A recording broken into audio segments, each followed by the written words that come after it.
غیر از صدا دیگر هیچ چیز قبول نیست. یکم چیز. دوم چیز، یک هفته پیش به من یک برادر تسجیل کرده گذاشتن. یک نفر یاد دارید، یک نفر به نام ابوبکر بود، اومد اینجا توبه کرد و خودش مسلمان گفت من این کردم اون کردم، گفت و برادرهای یک نصیحت کنید گفت، و بالاخره رفت یک گروه که شده است ما را در حالت حقارت و دشنام است. دو نفر میگه که ما شاگرد ابو محمد هستیم. ابو محمد گفتن که اوچه فلان و فلان کنید، اینش این بکنید. اعوذ بالله، پناه به الله میبرید.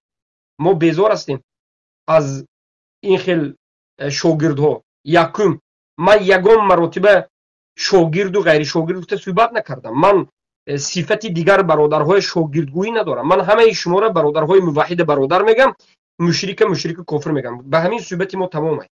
اینو من همین دو سه نفری که گروه شده از نام ما صحبت کردن میگیرن مرتد میگیم. البته از یاد نبرید که من درباره کی صحبت کردم. دو سه صوفی جاسوس طاغوت پرست عازریه که اینها به نقشه طاغوت این کار کرده شدن. حکومت طاغوتی تاجیکستان به ما همه گونه ضربه ها را زد، نشد 4 5 طاغوت برآورده سگ بچه هاشه میبرد مردم فریب داده است که ابو محمد اون گفت، ابو محمد این گفت، ابو محمد استاد ما است، ابو محمد این کنید اون کنید گفت. این کارشون به من ذره ضرر نداره.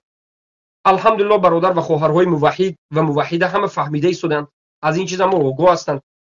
این مسخره بازی شوخیشون دور نمی رود. ما الله داریم که صاحب زمین و آسمان است، رب السماوات والارضین است. ما بجز او دیگر کسی نداریم که به سوی او مراجعت بکنیم، دعا بکنیم، دست برداریم و شکایت بکنیم. به همون نزدی خالقمون، معبودمون، اللهمون، ربمون، الهمون، الحق، الحی والقیوم، رب السماوات والارضین دست برداشتیم و مناجات خود میکنیم در حق این خوب بسو که الله خورشون بکند که چگونه راه ها رو پیشه گرفتن. به خاطر چی این دشمنی به من و به برادرهای من؟ به خاطر چی؟ به خاطر یک چیز، لا اله الا الله. لا اله الا الله که این یک شمشیر برنده به سر طاغوت است، که لا اله الا الله نابود کننده شیطان و جنود و لشکر اوست. لا اله الا الله این زنده کننده امت است، دیگر هیچ چیزی نیست. اینها نمیخواهند که حق زنده بشود، اینها نمیخواهند که مسلمان ها قوی باشد، اینها نمیخواهند که مردم زیرک باشند و به علم باشند، اینها نمیخواهند که مردم به قرآن و سنت با فهم سلف این امت چنگ بزنند، اینها نمیخواهند که مسلمان ها عزیز باشند، اینها میخواهند که مسلمان ها غلام، شرمنده، شرمسار، همیشه ریش تراشیده و دو دستش در پیش برش، بله جناب شما درست گفتید، بله جناب شما حق گفتید، سخن شما قرآن و سنت است، ما ببینید. همین نمیخواد. الله لعنتش بکند این طاغوت ها را و این لشکرانش را و این جاسوساش را و این بزغاله هاش و این علمای سوش را. و دیگر چیزی نیست. ما قسم به الله بسیار اهل بدعتی که همراه ما نشسته هستند، بعد از به ما نشستن اگر عقیده ما را قبول نکرده باشد هم بسیارش به مردیگری، به یک عمل کردن به سنتی برادرهایی که از اهل سنت هستند میبیند. به برادرهای ما، به خودی ما وقتی که میشیند میگه تمام ما هیچ گفتنی نداریم. هر سال صدها حاجی ها به مدینه و به مکه وقتی که میرفتند در درونش بحث و مناظره و غیر و غیر میشد. میدید که ما چیزی که میگیم در اساس علم است. مشکلی همین است که مردم علم حق باید پیدا کنن. برای پیدا کردن در پیش روبرویشون یک چند پرده هست. یکی از پرده ها همین است، یعنی حکومت طاغوتی، جماعت های طاغوتی، مذهب های کفری مردم نمیخواد که از بلکده برای. ما اگر مختصر به زبان عامه فهمی مردم فهم بگویم، مردم تاجیک در یک بلکده سختی فرهنگی، بلکده سختی اینفورماسیون علمی، در یک بلکده سختی حقیقت دین قرار دارد. مردم تاجیکستان در بلکده سختی که پرده به پرده، پرده به پرده، پرده به پرده. یک بلکاده نه، صوفی بلکاده خودش دارد. صوفی پرده های گمراهی خودش دارد. اشعری بو دارد، ماتریدی دارد، طاغوت دارد، کمونیست دارد، مجوسی دارد، دنیا دارد، شیطان دارد. این مدخلی آذری شما ده بو دارد. از همین این درون شبهه ها برآمده به حق آمده رسن. حزبی دارد، حزبیش فراموش کردیم. رافضه دارد، حزبی دارد. ببینید این جماعت ها، همه این جماعت ها در تاجیکستان به خودش یک قدرت دارد. رافضه ها، حزبی ها، اشعری و ماتریدی، صوفی، طاغوت، مدخلی، انا همه اینا بلکاد هستند که شما را نمیگذارند که به جانب حق برسید. همه اینها به همدیگر ضد هستند، لیکن امروز به همدیگر دست دادند. دست همدیگر را گرفته یکجا شده ضد اهل سنت بر جماعت زده ایستادند. برای چی؟ برای اینکه ما همیشه میگیم که وقتی که اهل سنت زنده می شود، اهل بدعت اگرچه بین همدیگر مخالفت دارند لیکن یکجا می شوند. فقط بیاید میگن اهل سنت نابود بکنید. ترس اینا از این اهل سنت است. امروز ببینید در همین ایما به چشمتون، به دو چشم سرتون دیده ایستادید که در همین ایما آذری قطعی صوفی، آذری که خودش سلفی میگه، آذری که خودش مدخلی میگه، قطعی صوفی در یک جو گپ میزند ضد اهل سنت. حالا که صوفی مشرک است، نه فقط از باب آذری، صوفی از باب اسما و صفات، از باب الوهیت، از یک چند جانب مشرک است. آذری از یک دو سه جانب اگر باشد، صوفی از جانب دیگر. یعنی خیلی مشکل است وقتی که عقیده صحیح را به یک مردمی که 10 میلیون است در آوردن میشود، در حالتی که عقیده صحیح در اینجا فراموش شده است. در این منطقه ده ها هزار طالب علم است که هر یک طالب علم خودش از دیگر زور میگه. یگان طالب علم دیدید که نه من زور نیست گفته باشه. یک طالب علم تاجیک دیدید که گفت که نه من زور نیست. ده ها هزار تاجیک طالب علم دارد، اگر کم نباشد یا زیاد نباشد. یعنی هزارها نفر طالب علم دارد در همه جایی به نام مدرسه و یونیورسیته اسلامی تاجیکا خونده اند. همه این طالب علم خودش حق میگه، یگان تاش قبول ندارد. از یگان تاش منهج اهل سنت وقتی که برآمده ها زیاد است، خیلی زیاد برادرها هستند، لیکن او برادرها را نابود کردند، پوشانیدند، محکم کردند، فروختند و بالاخره طالب علمای مدخلی است، طالب علمای اشعری است، طالب علمای ماتریدی است، طالب علمای دیدو است، طالب علمای جاهل است، طالب علمای طاغوت پرست است، طالب علمای آذری است، طالب علمای مدخلی است، طالب علمای حزبی است، طالب علمایی که منفعت جماعت خود دارند. اینها نمیگذارند، اینها آزاد نمیمانند که ما حق پیش بریم. مبارزه وجود دارد و ما هم از این مبارزه خسته نمیشویم باذن الله و ما هم غمگین نیستیم و ما هم ان شاء الله سربلندانه با علم این قرآن و سنت فهم سلف صالح به منهج سلف صالح پیش میریم. لیکن این صحبت من به شما است مردم که شما از حقیقت فقه الواقع میگن. علما فقها میگن که فقه الواقع، فقه واقع این است که از همین واقعه که حاصل گذشته ایستاده است در روبروی من شما، از همین زمانه که من شما زندگی میکنیم با خبر شوید. پلیتیکی از نظر پلیتیکا، از نظر سیاست شرعی یک موقعی مردم مسلمان تاجیک رو نظر بکنید که این مسلمان هایی که به نام خودشون دعوای مسلمانی میکنن در تاجیکستان هستند، طالب علمایی که دعوای علم میکنن، علمایی که هستند، مذهبایی که هستند، نظر بکنید که اینها در کدام حالت هستند. نظر بکنید که تا امروز منهج حق بود یا نبود. اگر منهج حق برآمده نشود چی میشد یا نمیشد. امروز به دیگر عباره گویم به مانند امروز تاجیکستان یک جنگلی هست که همه تریتوری خودش دارد از این فرقای باطل.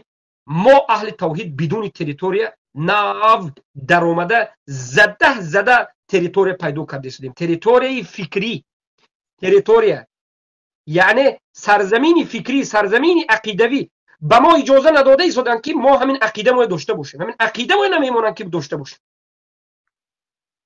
برای چی؟ برای اینکه اینجا اینو ضبط کرده گرفتن، اینجا در حالت بلکاد است. لیکن ما الحمدلله زدیم، رخنه کردیم، پیدا کردیم و البته که ما هم جای خودمون یافتیم. تمام است، ما هم جای خودمون یافتیم. الحمدلله والله اکبر. بلا حول ولا قوة الا بالله. الحمدلله که این دعوت سبزید.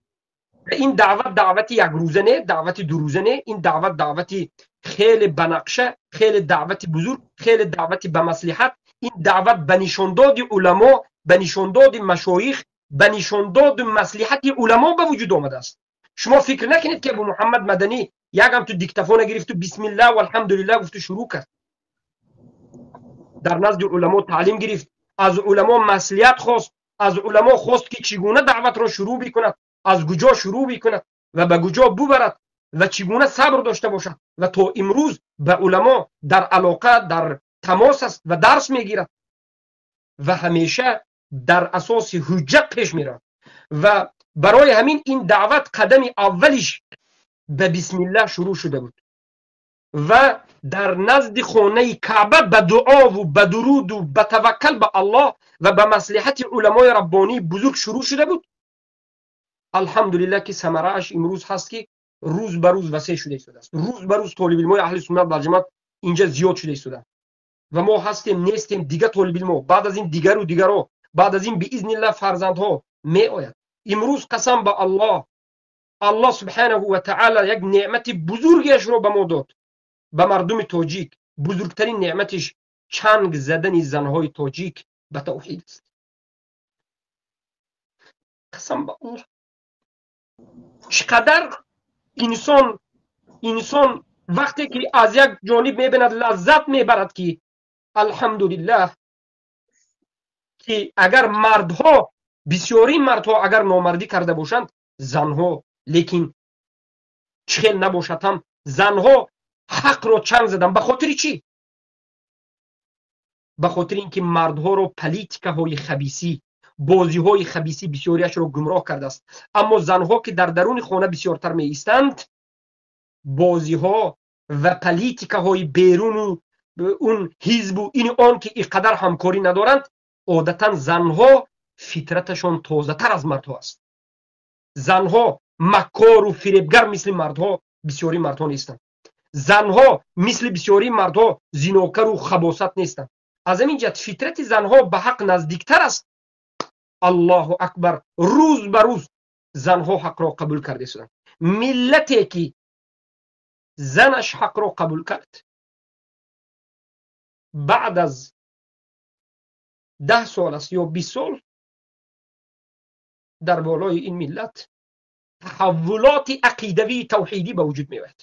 قسم به الله، ملتی که زنهایش به توحید چنگ زدند و شروع کردند که توحید را بفهمند، این ملت بعد از 10 یا 20 سال تحولات بزرگ عقیدوی را مشاهده خواهد کرد باذن الله. زیرا که این مادران و این خواهرانی که امروز به توحید چنگ زدند، فرزندان خود را در اساس توحید تربیت میکنند، دخترش یا پسرش باشه. و این فرزند بعد از 10 15 20 سال انمون جوانی که به مانند ابراهیم مبارزه به کفر و مبارزه به شرک میبرد. این دعوت رو نادیده نگیرید. این دعوت حرکت دارد. این دعوت جای خودش رو پیدا کرد.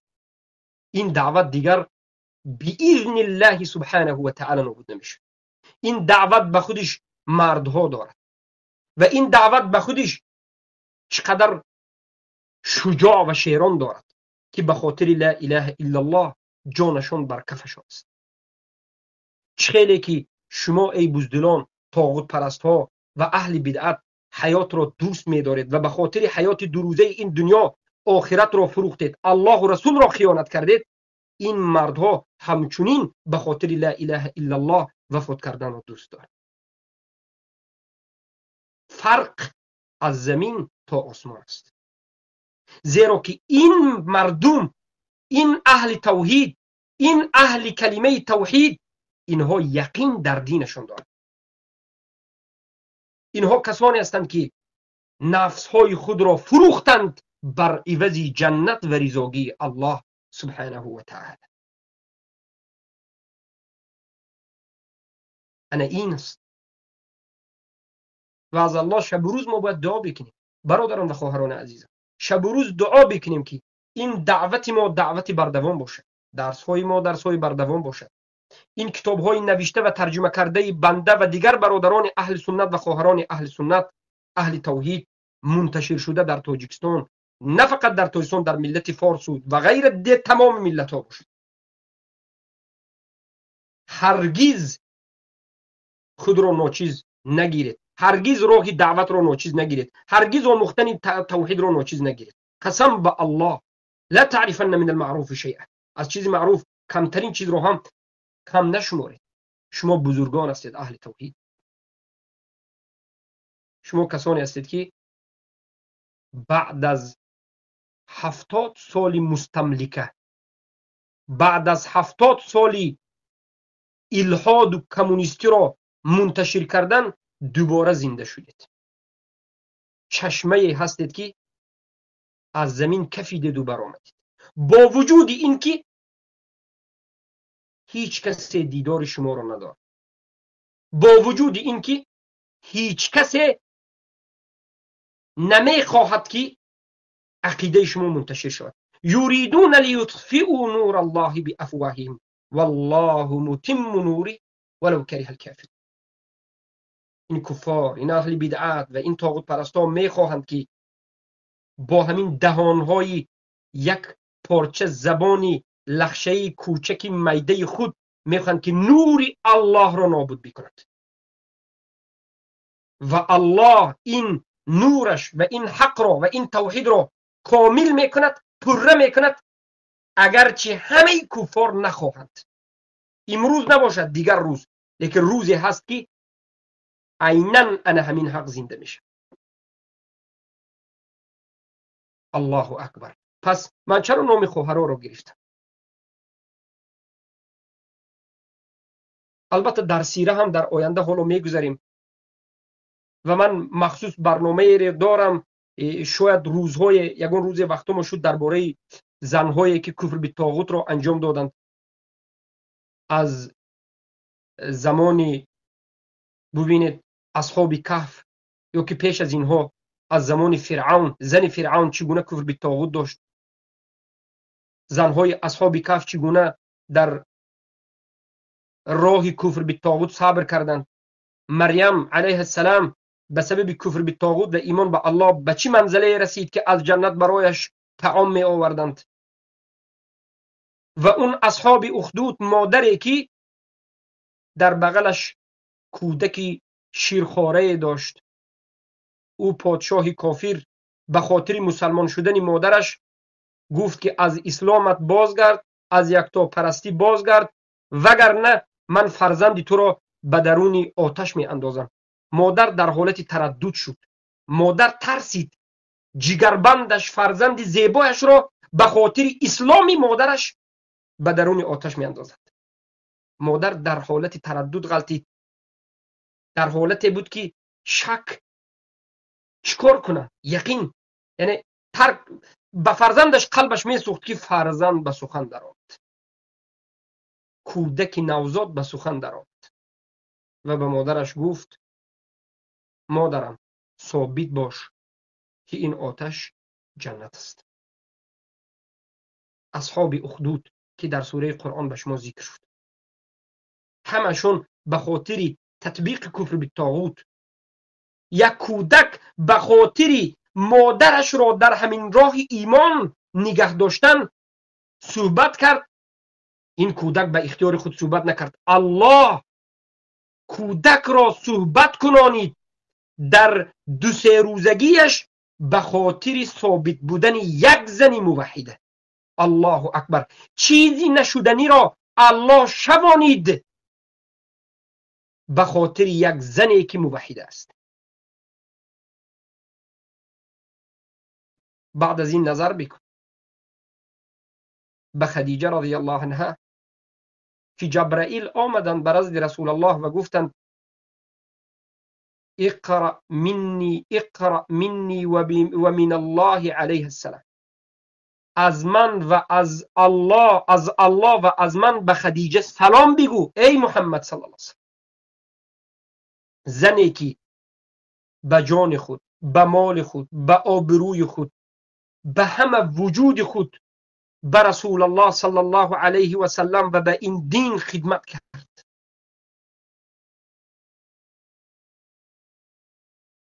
اولین شهیده که تا حالت مرگش راضی نشد که در حق رسول الله یک کلمه صحبتی به جا بگوید، این سمیه بود.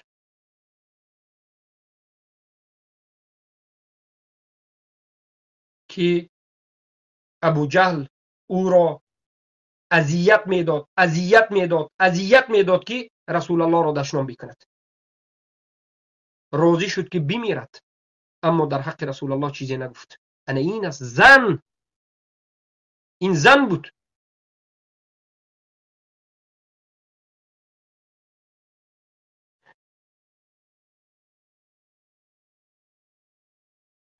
در تمام جنگ‌های رسول اکرم صلی الله علیه و سلم صحابیات از عقب رسول الله، از پشت رسول الله کمک کننده رسول الله بودند و در حالتهای ضروری قصه های را در آینده میاریم که حتی به کمان میبرآمدند و تیرپرانی میکردند. این همان زنهایی بودند که فرزندهای خود را شیر تربیت کردند، مرد تربیت کردند، حقگو تربیت کردند. وقتی محمد ابن اسماعیل بخاری تولد شد، پدرش وفات کرده بود. مادرش این چنین تربیت کرد. انس ابن مالک وقتی که بگه مالک ابن انس رحمه الله وقتی که تولد شد، پدرش تا 30 سالگیش در هجرت و در جهاد در فتوحات بود. مادرش این چنین تربیت کرد. شیخ الاسلام ابن تیمیه را مادرش این چنین تربیت کرد و دیگر و دیگر. برای همین ما گفتنی هستیم که برادران و خواهران عزیز حرکت بکنید، کوشا باشید. اگرچه خود شما نتوانستید که عالم باشید، خود شما نتوانستید که بزرگ باشید، کوشش بکنید به قدر استطاعت بیاموزید، موحد مخلص باشید و فرزند خود را، شاید فرزند شما نباشد، نبیره شما یک مجددین، یک فتح کننده و یک نابود کننده کفر و شرک و اهل بدعت باشد. پس از همین عاقبت اهل توحید که این پیروزی است و سربلندی است و نصرت است، طاغوت ها و اهل بدعت با همه نمود اشکالش در خجالت است، در خواطری است. چرا خواطر است اینها؟ چرا فروختن میخواد؟ چرا نابود کردن میخواد؟ چرا دشنام میکنه؟ چرا غضب دارد؟ چرا حسد دارد؟ چرا بغض دارد؟ از عاقبت اهل توحید میترسد، از عزتمندی اهل توحید میترسد. این فرقه های باطل و این طاغوت ها نمیخواهند که توحید با عزت باشد، اهل توحید به عزت باشد. و اینها میدانند که زمانی که اهل توحید ظاهر شدند، زمانی که اهل توحید عزتمند شدند، اینها خورترین مردم اهل بدعت میشن. برای همین الحمدلله رب العالمین با الله توکل میکنیم و در دین الله بدون حجت و بدون دلیل صحبت نمیکنیم. با الله توکل میکنیم و قال الله و قال الرسول و قال الصحابه رو در اصل و اساس علم بیان میکنیم. هر کسی رو که الله هدایت کرد گمراه کننده نیست و هر کسی رو که الله گمراه کرد هدایت کننده نیست.